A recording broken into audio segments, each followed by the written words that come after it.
Bueno, muy buenos días para todos. Hoy vamos a cambiar un poco de los temas que están ustedes comúnmente escuchando. Vamos a hablar de un tema interesante, muy interesante, que es lo que se nos puede presentar cuando hacemos cirugías en los párpados.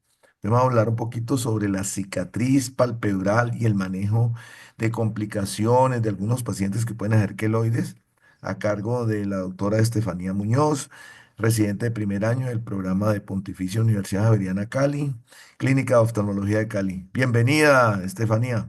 Muchas gracias, doctor. Buenos días para todos. Bueno, así como lo comentó el doctor, entonces para el día de hoy les propongo la charla sobre el manejo de queloides y cicatrices palpebrales. Para empezar con esta charla, entonces debemos hablar sobre las características de la piel palpebral. Entonces, ¿cómo es esa piel de los párpados? Recordemos que es una piel extremadamente delgada y suave, es flexible, que es capaz de adaptarse al movimiento constante. Tiene una alta capacidad de retención de agua, es decir, que tiene un estado de hidratación muy elevado y es muy vascularizada. En cuanto a las capas de la piel, entonces iniciamos con la capa más externa, la epidermis, que es la barrera protectora. Es esta capa extremadamente delgada más que en otras partes del cuerpo. La epidermis se va a dividir en tres como estratos: el estrato basal, el estrato espinoso, el estrato granuloso y el estrato córneo. En cuanto al estrato basal, encontramos queratinocitos en mitosis. em, Tenemos también melanocitos que nos van a dar esa capacidad de protección ultravioleta contra los rayos ultravioleta, y tenemos las células de Merkel que nos van a dar la sensación táctil, y células madre que van a regenerar esa epidermis. En el estrato espinoso, entonces tenemos los queratinocitos con la unión por desmosomas que nos van a dar esa característica de resistencia mecánica, y tenemos las células de Langerhans que nos van a dar la respuesta inmune. En cuanto al estrato granuloso, tenemos queratinocitos planos con gránulos de queratoyalina, que es esa precursora de la queratina.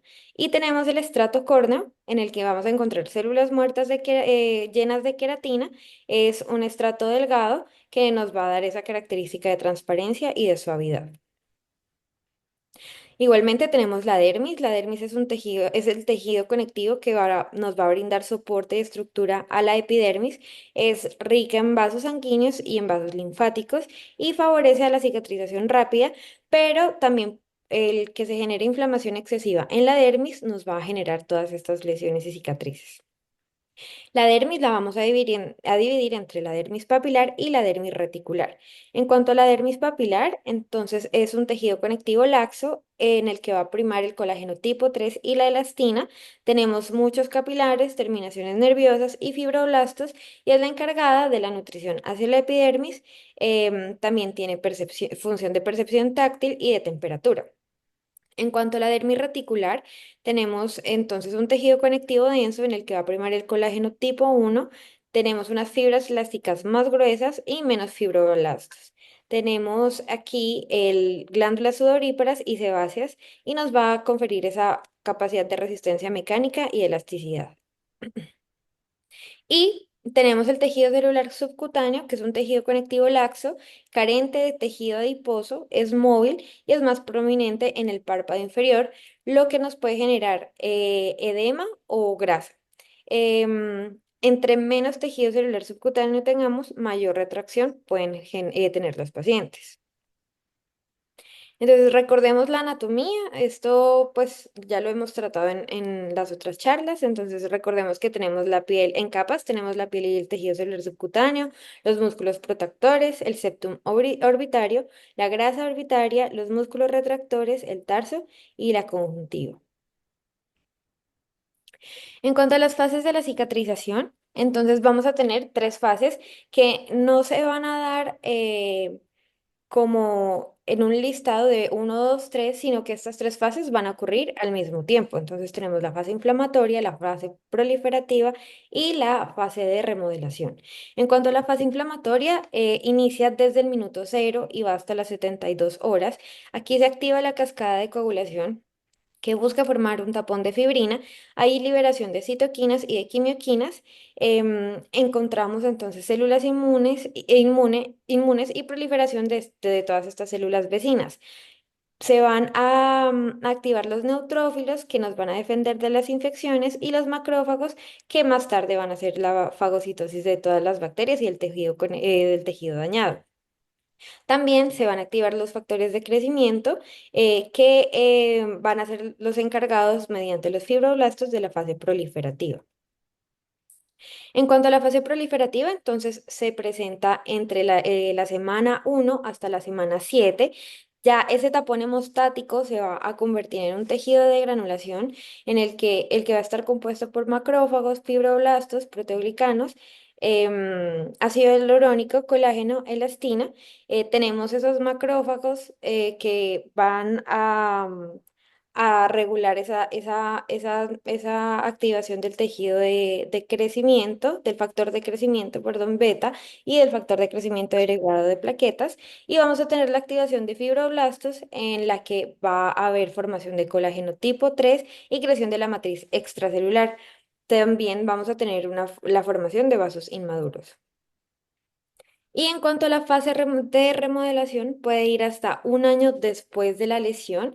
Ya es un tejido maduro en el que empieza a haber apoptosis y generación celular de células ya sanas.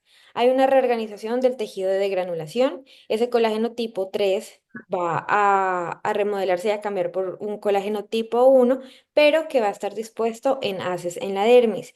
Aquí ya vamos a tener una cicatriz fuerte, vamos a tener una regresión de esos vasos inmaduros formados en la fase proliferativa y vamos a tener activación de miofibroblastos que nos van a generar contracción de esa cicatriz. Y entonces vamos a tener una menor área de lesión por esa como retracción de la cicatriz. En cuanto a los factores predisponentes para una cicatrización anómala, entonces los vamos a dividir en factores individuales.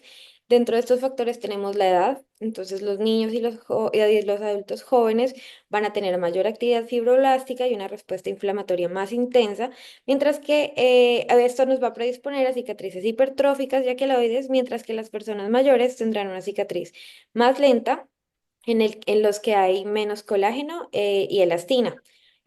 Vamos a tener entonces una vascularización disminuida en la piel envejecida que nos puede contribuir con un proceso reparador más prolongado. En cuanto al sexo, entonces se ha evidenciado que los hombres tienen mayor riesgo de presentar cicatrices hipertróficas debido a que hay unos niveles más altos de testosterona que nos van a terminar aumentando esa actividad fibroblástica.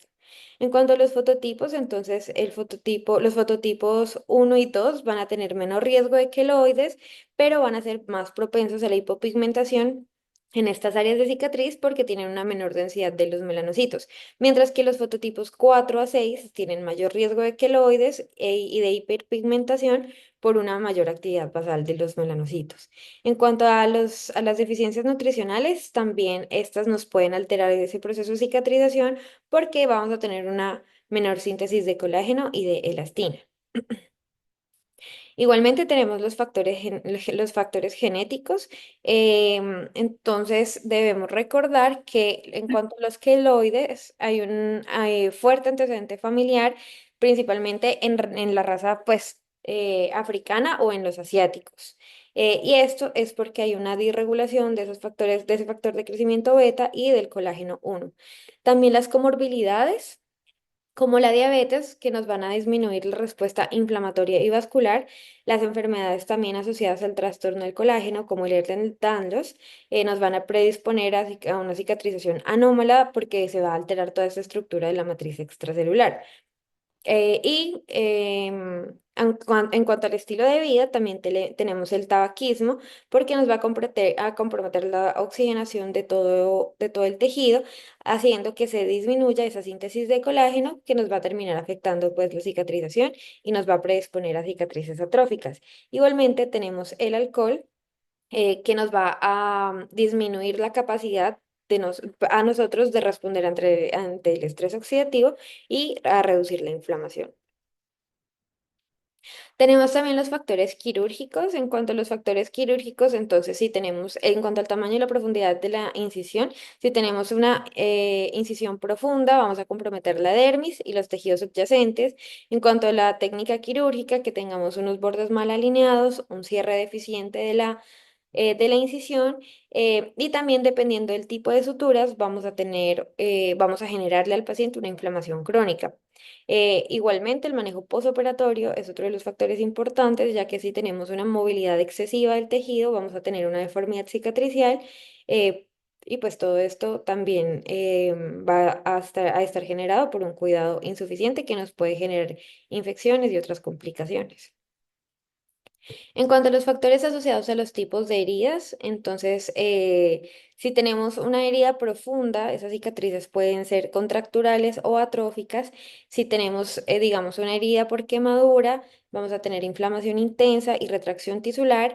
Y si tenemos una herida infectada, va a haber mayor inflamación y por ende mayor producción de colágeno desorganizado. En cuanto a la ubicación, entonces en los párpados es importante que sepamos que estas estructuras están estrechamente relacionadas, entonces fácilmente podemos afectar estructuras profundas que nos van a generar deformidades. Igualmente, pues que los párpados son un tejido que tiene alta movilidad. La atención también es importante porque esto va a estar relacionado con una mayor actividad fibroblástica. En cuanto a los factores ambientales, entonces tenemos la exposición solar que nos va a aumentar esa síntesis de melanina, generando cicatrices hiperpigmentadas. En cuanto a la temperatura y la humedad, entonces, por ejemplo, en los climas secos, esa deshidratación va a influir en que haya un mayor tiempo para que ahí se forme una adecuada cicatriz, y la alta humedad va a ser un factor predisponente para infecciones. Así también la contaminación entonces nos va a predisponer a que se genere mayor inflamación en el tejido. En cuanto a los factores inflamatorios, entonces si tenemos una inflamación prolongada o exacerbada en la que vamos a tener una mayor actividad de los fibroblastos y los miofibroblastos y de los miofibroblastos, vamos a tener entonces una síntesis excesiva de colágeno o una disfunción del tejido. En cuanto a las citoquinas, entonces una liberación desproporcionada nos puede generar una respuesta fibroblástica desproporcionada, y no va a haber una transición a la fase de remodelación, entonces vamos a tener una matriz densa o desorganizada. Bueno, vamos entonces ahora a hablar de los tipos de cicatrices que podemos encontrar. Entonces, vamos a tener siempre un proceso de cicatrización normal y un proceso de cicatrización patológico. Dentro de la cicatrización patológica, entonces vamos a tener las cicatrices hipertróficas, las cicatrices, pues los queloides, las atróficas, las contracturales y las pigmentadas. En cuanto a la cicatriz hipertrófica, entonces vamos a tener una elevación que va a afectar únicamente el área del lugar, pues este lugar de la lesión. Estas cicatrices por lo general son eritematosas, son firmes, pueden ser sintomáticas asociadas a prurito, y se pueden presentar dentro de 4 a 8 semanas. Se van a presentar principalmente en zonas de alta tensión, pero la característica de estas cicatrices es que más o menos a los 6 a 18 meses van a involucionar. Estas cicatrices principalmente se van a presentar por un exceso de colágeno tipo 3 que se va a disponer como en un patrón ondulado paralelo a la epidermis, que son que es lo que vemos en esta imagen de abajo. En cuanto a los queloides, entonces van a ser lesiones que ya nos van a afectar un área más grande, que incluso puede sobrepasar el área inicial donde tuvimos la lesión. Son lesiones elevadas, fibrosas, firmes, que se pueden presentar, pueden ser de color rojizo o violáceo, o también se pueden evidenciar con palidez. En cuanto a los síntomas, pueden presentar dolor o prurito y se pueden manifestar incluso años después del inicio de la lesión. Se ha evidenciado en los estudios que los queloides pues, Son una como patología que únicamente se va a presentar en humanos y como les decía previamente, principalmente en pacientes con fototipos 4 a 6. Aquí vamos a tener un colágeno tipo 1 y tipo 3 que va a estar dispuesto al azar con una menor actividad de las metaloproteasas. Entonces vemos acá en esta imagen de abajo como esos haces desorganizados mucho más gruesos. En cuanto a las cicatrices atróficas, entonces tenemos pérdida del tejido, podemos evidenciarlas con depresiones en la piel y en estas va a haber una producción insuficiente de colágeno con degradación de las fibras elásticas y del colágeno. Igualmente tenemos las cicatrices contracturales en las que vamos a tener una contracción excesiva, va a haber una retracción y una distorsión, puede generar limitación funcional y se va a dar por una activación aumentada de los miofibroblastos y estas cicatrices pueden estar asociadas a ectropión o entropión. Tenemos las cicatrices pigmentadas en las que vamos a tener una alteración de la coloración alrededor de la cicatriz. Hay una activación de los melanocitos secundario a inflamación crónica o puede haber una pérdida de melanocitos debido a un daño profundo o una cicatrización incompleta. Pueden ser permanentes o temporales y, como les decía previamente, también pueden afectar principalmente a pacientes con fototipos 4 a 6. Bueno, vamos a entonces a continuar con la fisiopatología de las cicatrices y de los queloides como tal. En cuanto a las cicatrices hipertróficas y los queloides, entonces va a haber una disregulación de alguna de las fases de la cicatrización normal que tenemos. Cuando hay una fase proinflamatoria, entonces va a haber un aumento de la interleuquina 6 y de la interleuquina 8, o cuando estamos en una fase antiinflamatoria, cuando hay una, sí, como una fase antiinflamatoria, vamos a tener una disminución de la interleuquina 10. Va a haber una disregulación del factor de crecimiento beta em, y puede haber una activación de la señalización con unos complejos activados SMD y WNT. Esto es lo que van a hacer es aumentar esa actividad de los fibroblastos, aumentar la matriz extracelular, generando una cicatriz anormal. En la tipo 3 entonces, va a ser al contrario antagonista y va a haber una producción anormal del colágeno. Entonces, como les comentaba, en las cicatrices hipertróficas y en los queloides vamos a tener una producción anormal del colágeno. En una cicatriz hipertrófica vamos a tener una producción de colágeno hasta 3 veces mayor, mientras que en los queloides hasta 20 veces mayor. Va a haber mayor proporción del colágeno tipo 1 con respecto al 3 y va a haber una disminución de la elastina. En cuanto a las cicatrices atróficas, entonces vamos a tener un desequilibrio y una degradación del colágeno. Los fibroblastos van a tener una menor capacidad de producción del colágeno tipo 1 y del tipo 3 y va a haber deficiencia de los factores de crecimiento. Se puede dar por una inflamación prolongada en la que hay mayor actividad de las metaloproteasas y va a cursar con pérdida del tejido dérmico, con atrofia del tejido adiposo o muscular y puede haber menor vascularización, lo que nos va a indicar que va a haber una menor oxigenación para toda esta regeneración tisular. En cuanto a las cicatrices contracturales, entonces vamos a tener mayor actividad de los miofibroblastos, lo que nos va a generar una mayor contracción del tejido circundante. Vamos a tener mayor colágeno tipo 1 y menor colágeno tipo 3, lo que nos va a generar rigidez. Y vamos a tener también unas fibras de colágeno tensas y desorganizadas. Vamos a tener también una disminución de las metaloproteasas que nos van a aumentar esa fibrosis y cuando tenemos una inflamación crónica, lo que vamos a tener es una mayor diferenciación a miofibroblastos de los fibroblastos base. En cuanto a las cicatrices hiperpigmentadas, entonces inicialmente vamos a tener una inflamación persistente con estrés oxidativo, en el que va a haber una producción aumentada de citoquinas proinflamatorias. Esto nos va a llevar a una producción aumentada de melanina. Esa melanina va a migrar a los queratinocitos superficiales, haciendo que se pigmente esa cicatriz. Y cuando tenemos exposición solar, entonces esa melanina va a aumentar, va a aumentar la síntesis de la melanina. Y en cuanto a las cicatrices hipopigmentadas, entonces vamos a tener un daño profundo a los melanocitos en la lesión inicial, lo que va a generar apoptosis por estrés mecánico, térmico o químico, o no va a haber regeneración de los melanocitos y por eso no va a migrar esa melanina a los queratinocitos. Bueno, en cuanto a la evaluación clínica, aquí les traigo como un leve esquema de las cicatrices que les comentaba. Entonces, las cicatrices hipertróficas, los queloides, las contracturadas o las atróficas. Bueno, en cuanto a la evaluación, entonces es importante que hagamos una adecuada anamnesis, que interroguemos sobre esos antecedentes personales, antecedentes familiares, que hagamos un examen físico y que tengamos muy en cuenta las 4 S.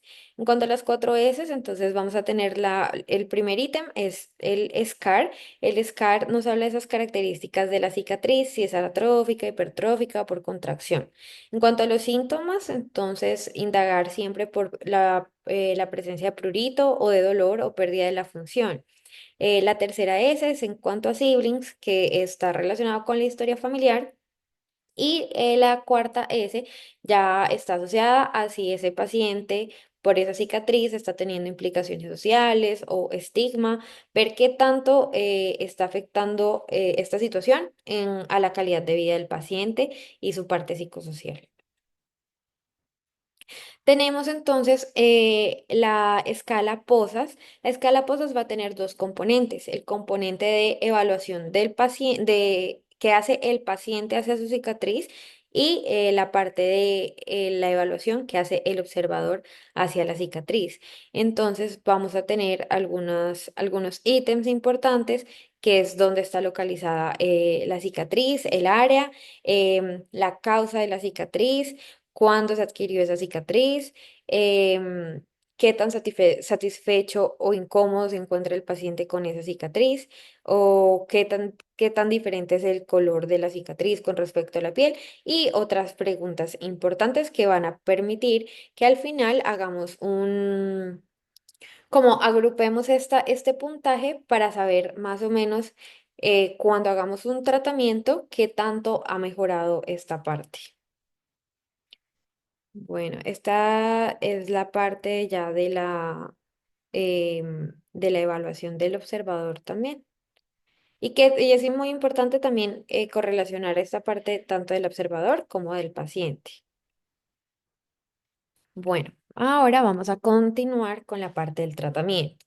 En cuanto al tratamiento, entonces tenemos como tres opciones grandes: el watch and wait, las no invasivas y las invasivas.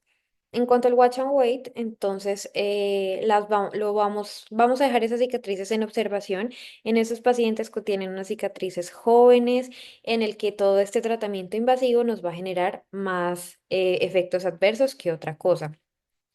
Aquí contamos con, mejor dicho, la Asociación Británica.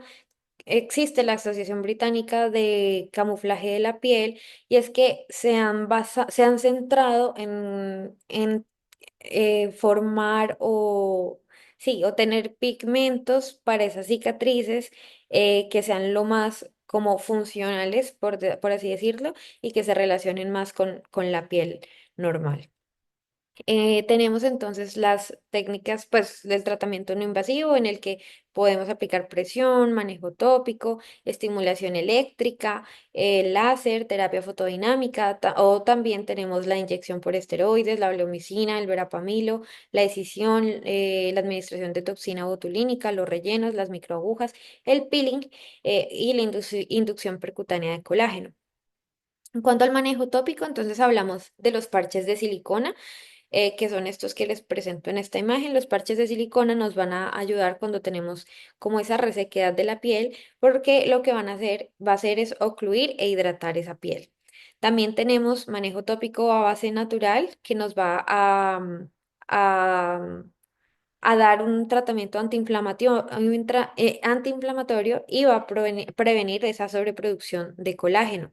Tenemos los productos a base de aloe vera que nos van a ayudar a mejorar el prurito.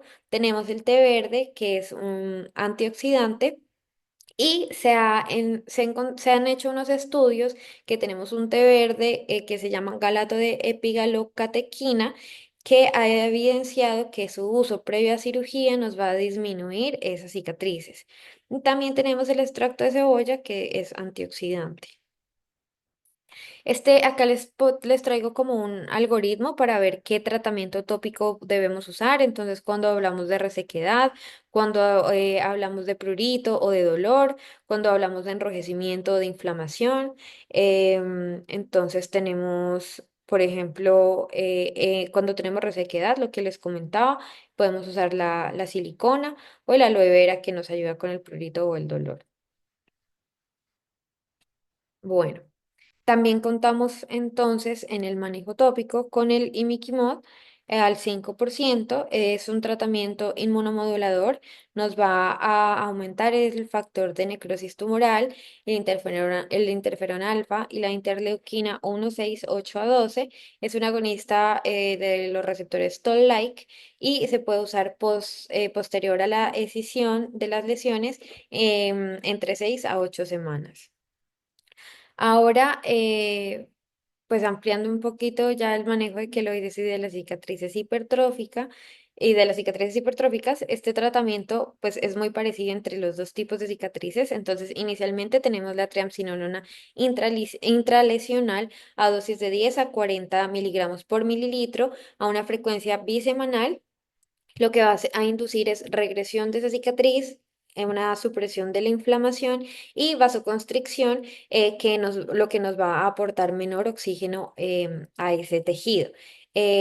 Igualmente tiene actividad antimitótica de los queratinocitos y de los fibroblastos.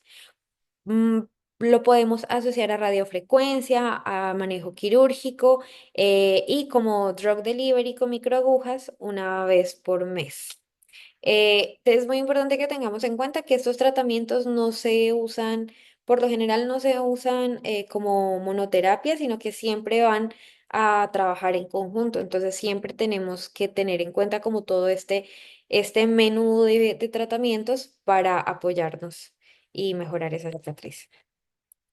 Bueno, también tenemos la crioterapia que nos va a generar un daño celular irreversible, va a hacer que esos fibroblastos sean normales y va a haber una mayor relación de colágeno 3 con respecto a uno.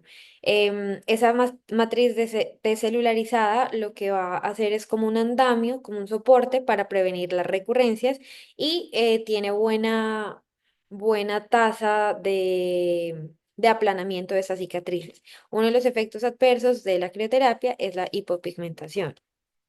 Igualmente podemos asociarlos a triamcinolona, a verapamilo, al manejo quirúrgico con la técnica Shave Removal, en la que vamos a generar una pérdida de altura de esa lesión.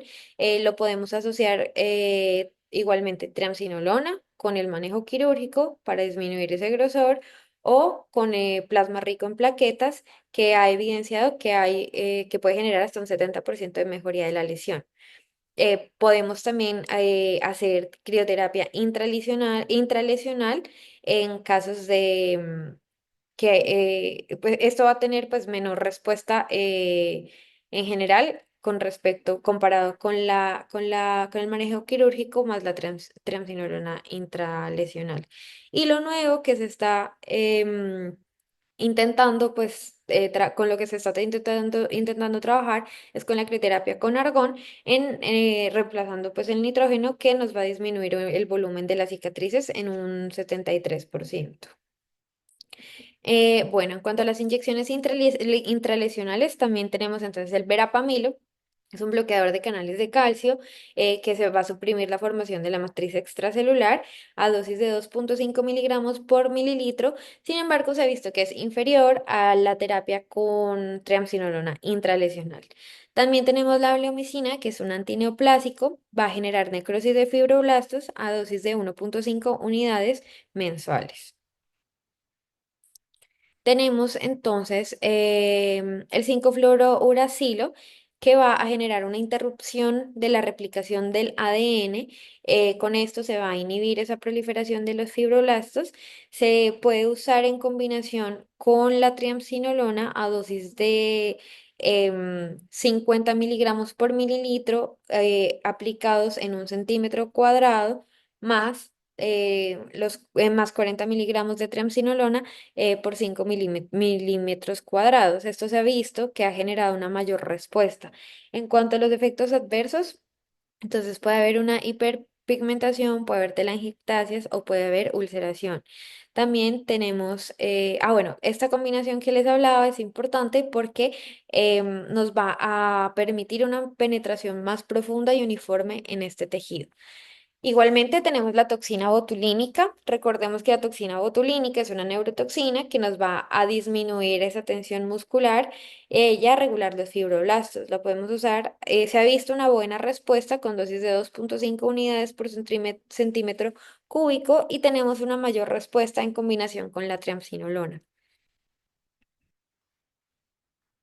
Tenemos también la hialuronidasa, que se desconoce muy bien el efecto, pero tiene un efecto sinergista con la triamcinolona y nos va a disminuir los efectos adversos. Su uso puede ser mensual.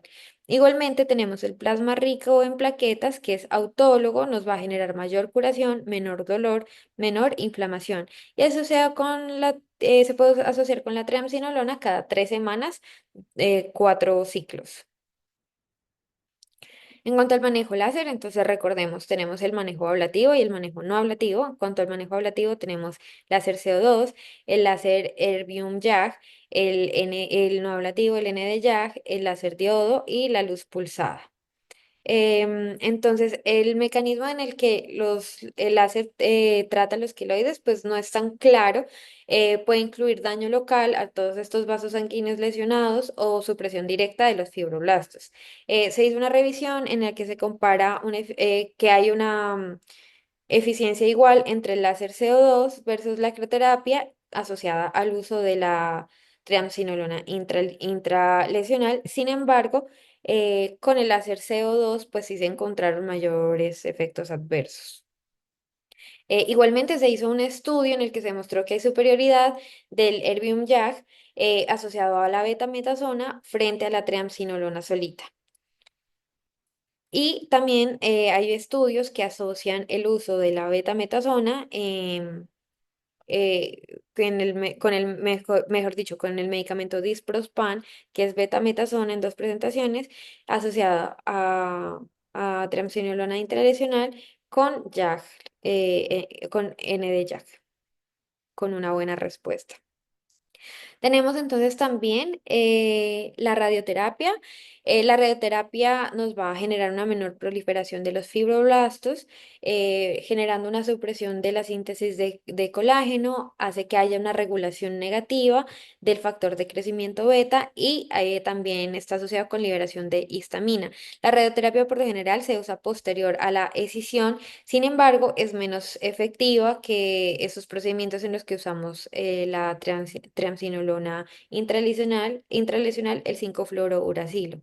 Em, lo podemos usar también asociado a silicona y presión y tener una recurrencia de 11,1%. Como monoterapia, la radioterapia puede generar un aplanamiento más o menos del 50% de estas lesiones y no tenemos un consenso de dosis. Se han hecho estudios desde los 12 grays hasta los 18 grays, divididos en diferentes fracciones, entre 3 4 hasta 5 fracciones. Em, en cuanto a los efectos adversos, nos puede generar discromía y telangiectasias. Tenemos también la terapia fotodinámica, es un mecanismo que está en estudio. Inicialmente se usa un agente fotosensibilizante como el 5 ácido aminolebulínico y se usa en combinación. Em, También tenemos el mecanismo de liberación de tensión que se puede usar 6 meses posterior a la escisión, en el que lo vamos a usar entre 12 a 16 horas por día, que es esta imagen que les traigo a la derecha. Y tenemos mecanismos de presión con clip o con imanes. Esto de los imanes, por lo general, se utiliza más que todo en clips en el pabellón auricular, pero para que conozcamos que eso está y que pues probablemente, quién sabe si más allá pues se pueda usar en párpados. También tenemos el manejo con células madre mesenquimales. Estas nos van a permitir tener una angiogénesis y reepitelización. Podemos usarlas de manera sistémica, local, intradérmica o subcutánea. Lo que va a permitir es una síntesis de los factores de crecimiento que nos va a reparar todos estos tejidos. Nos inhibe la inflamación y vamos a tener mayor actividad de las células endoteliales y de los fibroblastos. Y también tenemos el injerto graso que nos va a regenerar ese tejido, nos va a modular la fibrogénesis. Eso se lo podemos usar como una terapia complementaria y nos puede también permitir tener una angiogénesis y es antiapoptótico. Lo podemos usar pues en lesiones por quemaduras en las que va a mejorar la textura, el grosor y la elasticidad. En cuanto al manejo quirúrgico de los queloides, entonces tenemos esa opción quirúrgica que es el shape removal, en el que vamos a poner inicialmente anestesia local, vamos a hacer una incisión de la dermis reticular, em, vamos a hacer hemostasia con cloruro de aluminio al 33%, importante que no usemos el electrocauterio, y vamos a tener repitalización en 4 semanas. Aquí en la imagen entonces vemos cómo con el bisturí se hace como esa disección del tejido y nos va a generar un aplanamiento de esa lesión. Bueno, continuamos con las cicatrices atróficas. Entonces tenemos el manejo con resurfacing, en el que tenemos el manejo ablativo, no ablativo, los peelings, la dermoabrasión y la terapia de inducción percutánea de colágeno. Entonces, en cuanto al manejo ablativo, vamos a estimular esa formación de colágeno y tenemos el láser CO2 y el Erbium YAG. Vamos a usarlo más que todo en cicatrices profundas. En cuanto al manejo no ablativo, también nos va a estimular esa formación de colágeno y tenemos el ND-YAG. Tenemos los peelings, como lo discutimos en la charla pasada, con el ácido tricloroacético y el ácido glicólico y salicílico. En cuanto al ácido tricloroacético, entonces tenemos la técnica CROSS en el que vamos a usar concentraciones altas del ácido tricloroacético entre una concentración entre 65 a 100%. Y estos los podemos usar en cicatrices leves o para el mantenimiento. Tenemos la dermabrasión que nos va a generar esa remodelación de las capas hasta la dermis y la terapia de inducción percutánea de colágeno que busca producir colágeno y elastina. Tenemos la subcisión en el que vamos a cortar adherencias, esto va a hacer que se eleve ese tejido y también en ese espacio que se generó al cortar todas estas adherencias, vamos a poder tener neocolagenosis que nos van a llenar este espacio. Lo vamos a realizar con una aguja hipodérmica de calibre 18 a 20 y nos sirve para cicatrices deprimidas. Entonces aquí vemos cómo con esa aguja se cortan todos estos tractos fibrosos. Tenemos también los rellenos, los vamos a usar para las cicatrices atróficas con pérdida de volumen, nos va a estimular la formación de colágeno, nos va a mejorar la calidad de la piel y dentro de estos, como ya lo hemos discutido, tenemos el ácido hialurónico, la hidroxiapatita de calcio y el ácido láctico. Tenemos también el injerto dérmico en el que vamos a implantar dermis profunda. Lo vamos a realizar en cicatrices entre 4 a 5 milímetros, pero importante que hagamos antes la subcisión. También tenemos el trasplante graso en el que hay destrucción de los tejidos profundos y también lo vamos a hacer con la subcisión. Tenemos el plasma rico en plaquetas, que lo que busca es regenerar ese colágeno y la elastina y por lo general pues lo usamos es en combinación con otras terapias.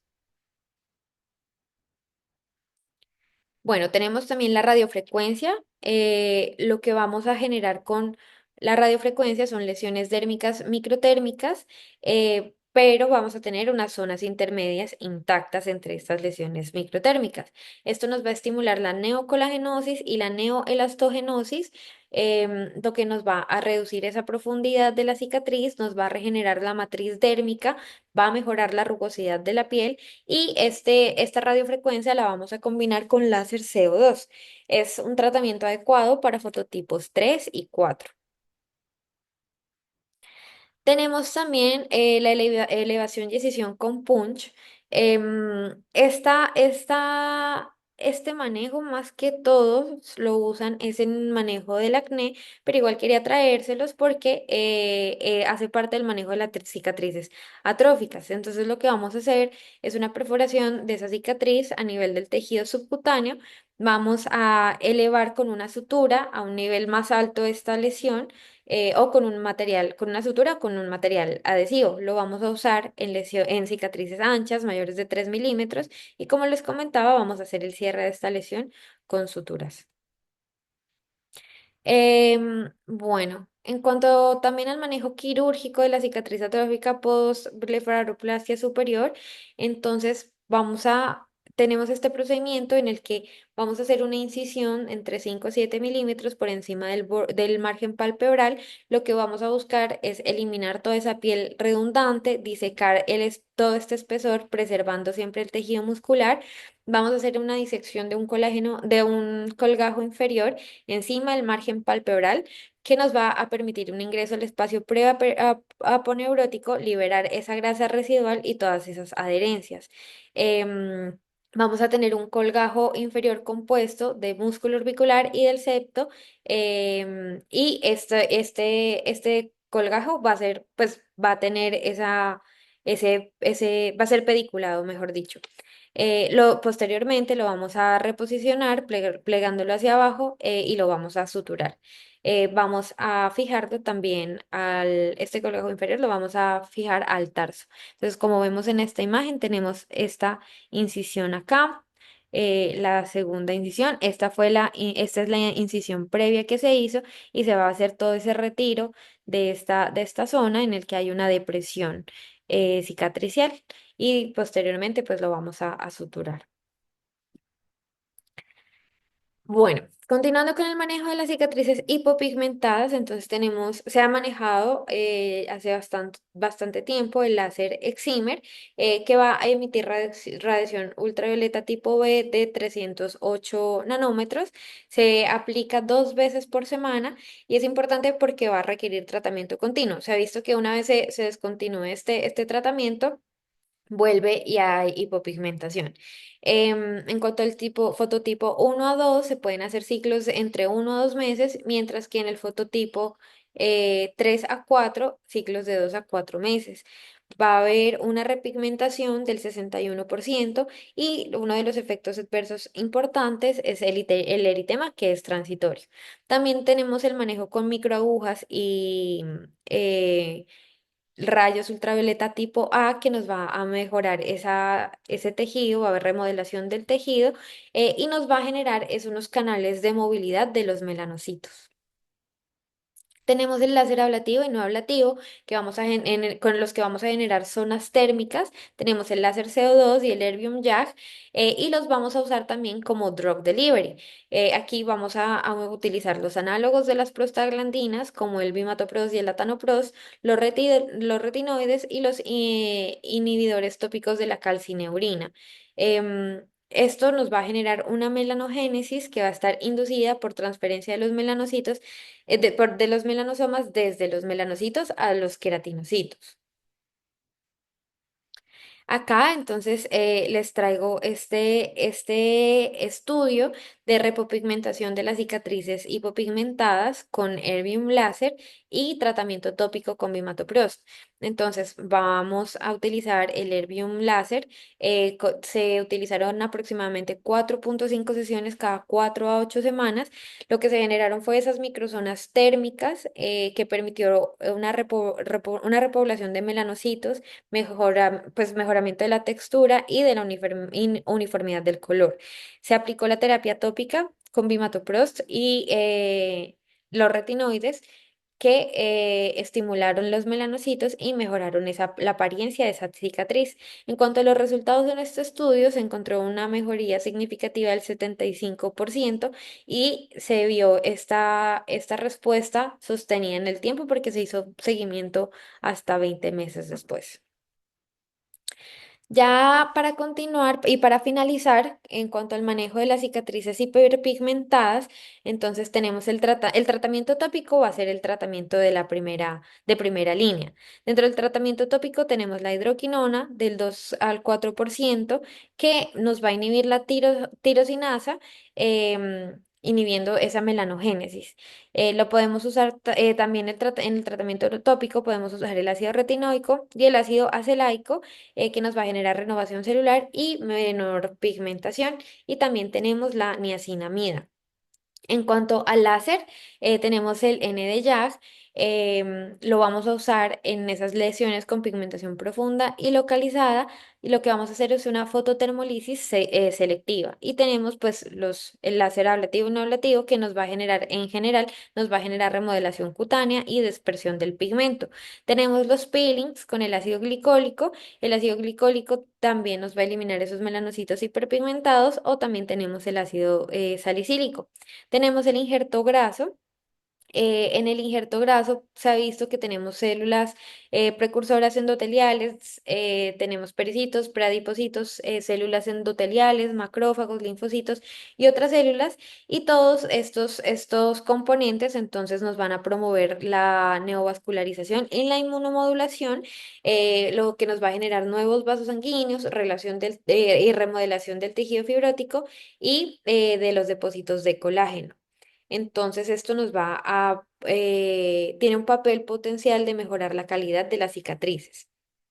Em, También entonces se realizó un estudio en el que se hizo un examen histológico e inmunohistoquímico con biopsia de muestra de 93 cicatrices posteriores al injerto graso, y se reveló que estos pacientes o sea, tenían una reducción pues de los melanocitos a los 6 meses de seguimiento en comparación a la cantidad que tenían inicialmente y con respecto a los controles. Y también tenemos la luz pulsada intensa. Y acá ya finalizando, entonces les traigo todos estos tratamientos tópicos que podemos usar. Y bueno, esto es lo que les traigo para el día de hoy. Profe, no sé si tenga algún comentario adicional, algo que complementar. Bueno, no, muchísimas gracias por la revisión de este tema tan interesante. Pues es muy importante ver todos los mecanismos que se generan cuando estamos haciendo cirugía. Permanentemente, pues hacemos procedimientos y nos va bien, pero cuando nos va mal o cuando hay una respuesta normal, por ejemplo, un paciente que hace una blefaroplastia y haces una hiperpigmentación.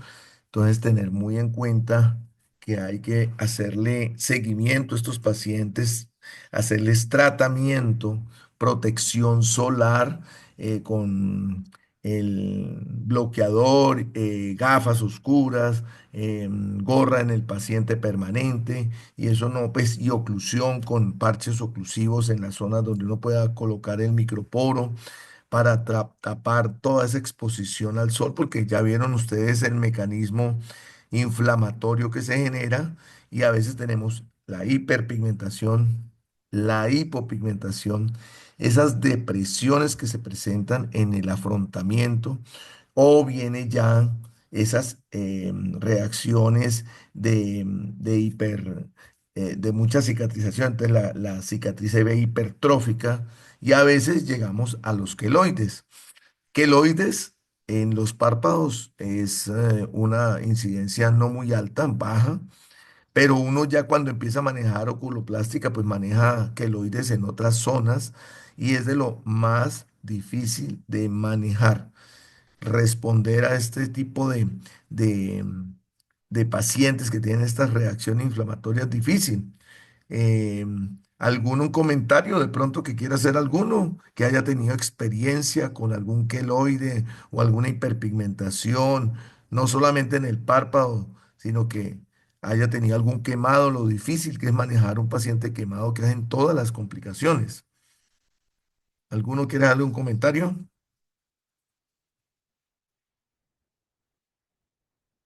Hoy en día, pues, para que tengamos en cuenta, por eso existe la unidad de manejo de pacientes posoperatorios, en donde tenemos todo un armamentario de equipos, donde tenemos, de acuerdo a la evolución de los pacientes, que uno va viendo que el paciente va haciendo una hiper o hipopigmentación o un proceso inflamatorio muy agresivo. Entonces tenemos todas esas terapias, por eso los pacientes después de un procedimiento quirúrgico les remitimos a la unidad de manejo de piel ahí en donde ustedes conocen. Pero ya tenemos, por ejemplo, terapia fotodinámica que habló muy bien, hablaste muy bien, Steffi. eh, es esas luces LED que nos ayudan muchísimo, pero muchísimo en el posoperatorio inmediato. Lo que es la oxigenoterapia con todo lo que es el tratamiento eh, que nos puede ayudar en la radiofrecuencia, la radioterapia es otra terapia que no la tenemos disponible, pero podríamos tenerla, los láseres ablativos, no ablativos, la radiofrecuencia, las microagujas, el drug delivery. Y eso que hablaste de la excisión es muy frecuente que lo usemos y es que uno debajo de esas cicatrices que están deprimidas hace unas pequeñas incisiones o excisiones con unas agujas especiales muy delgadas para mejorar esas cicatrices deprimidas. Entonces quería solamente mostrarles que el manejo de esto sí tiene uno opciones de manejo y las tenemos a la mano para cuando quieran ver algo sobre manejo posoperatorio de pacientes, alguien que quiera como aprender un poco más, tenemos todo el equipamiento para mejorar ese tipo de pacientes que estamos operando permanentemente. Buenísimo. ¿Algún comentario?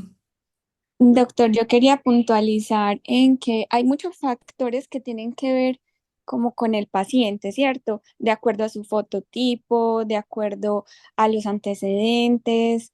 Entonces es importante como explicarle al paciente los riesgos que hay de la cicatrización y también como resaltar la importancia del manejo con todas estas terapias que no se utilizan solo como monoterapia, sino que se utilizan en conjunto, de las cuales podemos, em, pues como, de las cuales podemos utilizar de forma conjunta para mejorarle así, pues como el proceso de cicatrización al paciente y mejorarle así, pues su calidad de vida y todo lo que se viene después de un proceso posoperatorio.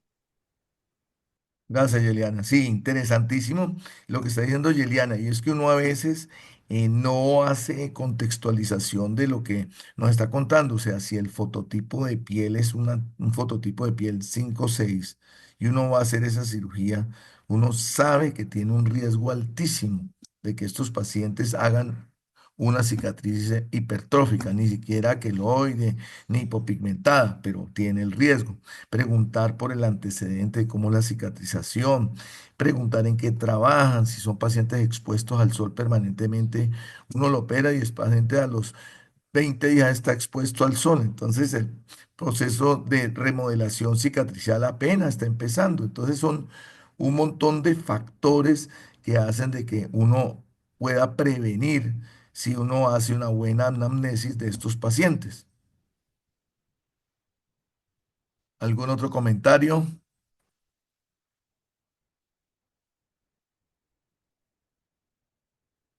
Bueno.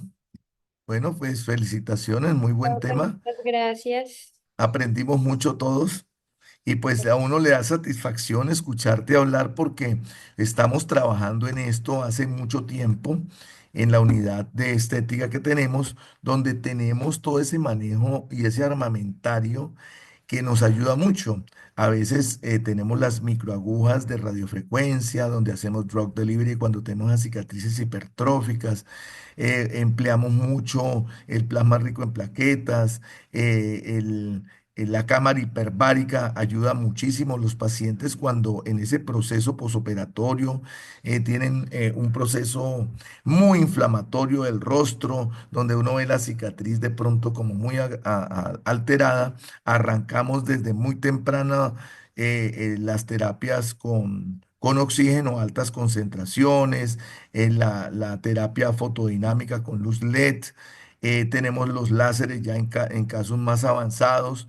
Y pues tener en cuenta todo eso, el manejo de la triancinolona, el manejo del 5-FSU, eso nos ayuda muchísimo.